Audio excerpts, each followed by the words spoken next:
Bismillahirrahmanirrahim. Assalamualaikum warahmatullahi wabarakatuh. Alhamdulillahirabbil alamin. Wassalatu wassalamu ala asyrofil anbiya wal mursalin sayyidina Muhammadin wa ala alihi washabihi ajma'in. Amma ba'du.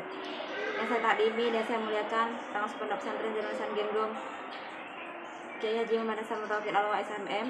Yang terhormat Rektor Universitas Islam Darul Genggong Bapak Dr. Abdul Aziz Wahab MAG. Yang saya hormati Ibu Wayu Lestari selaku dosen pengampu mata kuliah evaluasi hasil pembelajaran. Dan pada hari ini saya akan membahas tentang bab 4, yaitu validitas. Langsung saja ke yang pertama, ada pengertian. Ada macam-macam validitas. Nah, ada dua, yaitu validitas logis. Nah, validitas logis ini adalah penilaian berdasarkan logika atau penalaran. Nah, alat evaluasi yang dianggap mempunyai validitas logis ini dirancang sesuai aturan yang berlaku. Nah, ada dua jenis validitas logis. Yang pertama, validitas isi, yaitu mengacu pada situasi yang dievaluasi. Dan yang kedua, validitas konstruk, yaitu mengacu pada aspek psikologis yang dievaluasi. Kemudian ada validitas empiris.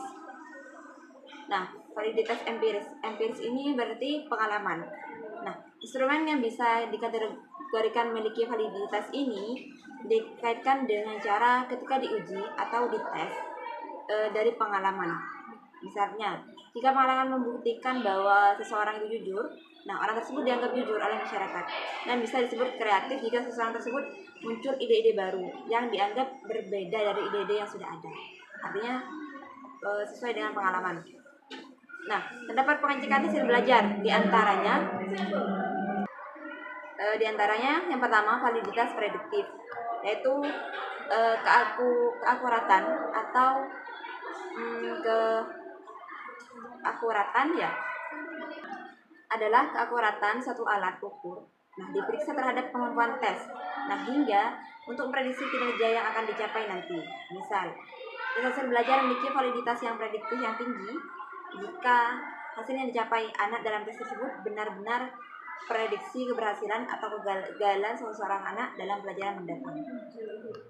Nah, yang kedua, ada validitas bandingan.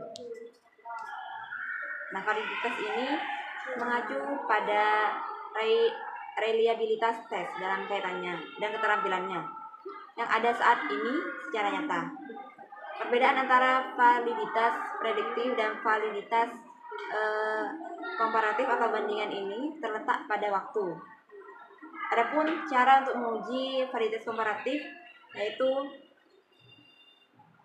merujuk pada pengalaman masa lampau daripada hasil tes yang ada pada masa kini. Kemudian terdapat dua jenis validitas empiris.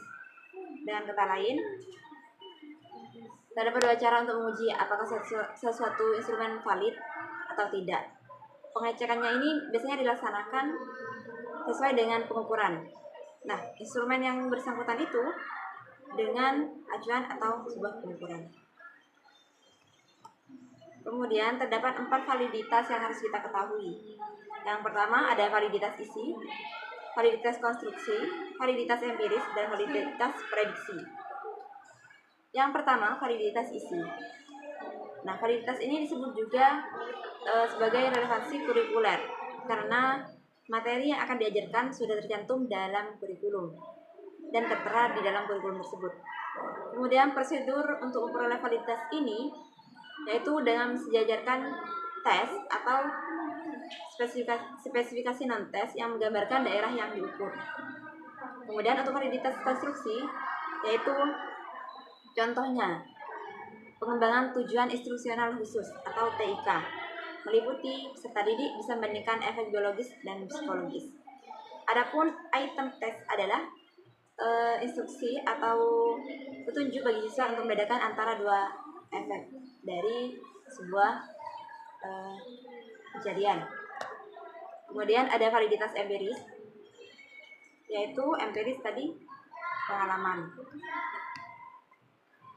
Nah, satu tes ini dianggap valid secara empiris apabila hasilnya ini selaras dengan nilai empirisnya itu sendiri. Nah, jika istilah pantas ada, kedua hal itu harus dimiliki bersama. Kemudian validitas prediksi. Nah, validitas ini berarti memprediksi dan terus-menerus memprediksi apa yang akan datang. Ini digunakan untuk memprediksi bagaimana individu akan melakukan berbagai tugas dan bermacam tugas berdasarkan kriteria yang saling terkait. Nah, prediksi ini menunjukkan perbedaan waktu antara nilai terukur dalam tes yang terdapat dalam prediktor dan baseline dalam tes yang divalidasi. Kemudian terdapat cara mengetahui validitas alat ukur. Nah, satu pengujian dikatakan valid jika hasilnya menunjukkan kriteria dan memenuhi kriteria itu. Ada dua jenis rumus yang dipakai dalam korelasi produk momen, yaitu angka mentahan dan angka dasar. Untuk rumus yang angka mentahan, yaitu seperti yang tertera pada belakang saya di PPT ini, yaitu di mana RxY adalah koefisien korelasi antara dua variabel.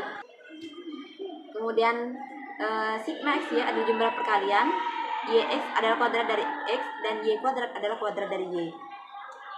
Kemudian untuk yang angka kasar, nah rumus korelasinya terdapat seperti yang tertera di belakang saya.